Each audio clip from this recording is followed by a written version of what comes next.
ദിയ കൃഷ്ണയുടെ കടയിലെ സാമ്പത്തിക ക്രമക്കേടിൽ പ്രതികളുടെ മൊഴിയിലെ കൂടുതൽ വിവരങ്ങൾ പുറത്ത്.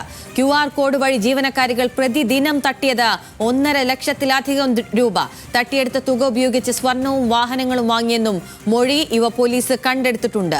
അഞ്ജു ജയപ്രകാശ് ഉണ്ട് വിവരങ്ങളുമായി. അഞ്ജു, പ്രതിദിനമാണ് 1.5 ലക്ഷത്തിലധികം രൂപ ഇവർ തട്ടിയെടുത്തിട്ടുള്ളത്. എന്തൊക്കെ വിവരങ്ങളാണ് മൊഴിയിലുള്ളത്? വിശദാംശങ്ങൾ.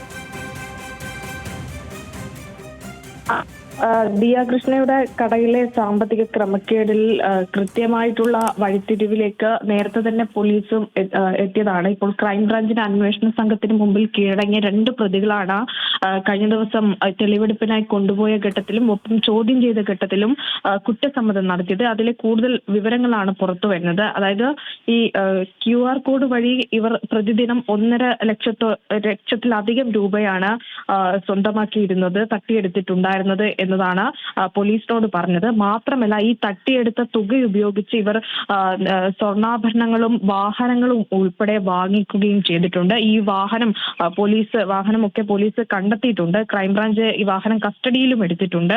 മാത്രമല്ല, ഈ സ്വർണം പണയം വെച്ച ധനകാര്യ സ്ഥാപനങ്ങളിൽ നിന്ന് ഈ സ്വർണം കണ്ടുകിട്ടാൻ വേണ്ടിയിട്ട് പോലീസ് നീക്കം നടത്തുന്നുണ്ട്.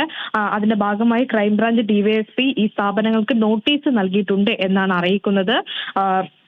ഈ നോട്ടീസിന് പിന്നാലെ ഈ സ്ഥാപനങ്ങളിലൊക്കെ ഇവർ വെച്ചിട്ടുള്ള ആ ധനകാര്യ സ്ഥാപനങ്ങളിൽ എത്തിച്ചും ഇവരെ തെളിവെടുപ്പിന് സാധ്യതയുണ്ടെന്നും പോലീസ് പറയുന്നുണ്ട്. എന്തായാലും ഇപ്പോഴും ഒരു പ്രതി ഒളിവിൽ തന്നെ തുടരുകയാണ്. അവർക്കായിട്ടുള്ള ഊർജിതമായ തിരച്ചിലാണ് ക്രൈംബ്രാഞ്ച് സംഘം ഉള്ളത്. അവർക്കൊപ്പം ഒരു അന്വേഷണ സംഘം തന്നെ അവരുടെ പിന്നിലുണ്ട് എന്നാണ് പോലീസ് വ്യക്തമാക്കുന്നത്. 2 പ്രതികളാണ് കഴിഞ്ഞ ദിവസം ക്രൈംബ്രാഞ്ചിന് മുന്നിൽ കീഴടങ്ങിയത്. ഈ ഹൈക്കോടതി ജാമ്യാപേക്ഷ നിരസിച്ചതിനെ തുടർന്നാണ് ഇവർ പോലീസ് അന്വേഷണ സംഘത്തിന് മുമ്പിൽ കീഴടങ്ങാൻ വേണ്ടി തീരുമാനിച്ചത്.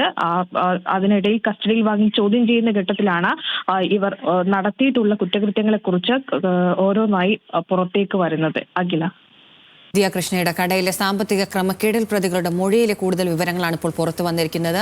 QR കോഡ് വഴി ജീവനക്കാരികൾ പ്രതിദിനം തട്ടിയെടുത്തത് 1.5 ലക്ഷത്തിലധികം രൂപയെന്നാണ് അവർ പോലീസിനോട് വ്യക്തമാക്കിയിരിക്കുന്നത്. തട്ടിയെടുത്ത തുക ഉപയോഗിച്ച് സ്വർണവും വാഹനങ്ങളും വാങ്ങിയെന്നും മൊഴിയിലുണ്ട്. ഇവ പോലീസ് കണ്ടെടുത്തിട്ടുണ്ട്. അഞ്ജു ജയപ്രകാശാണ് വിവരങ്ങൾ നൽകിയത്.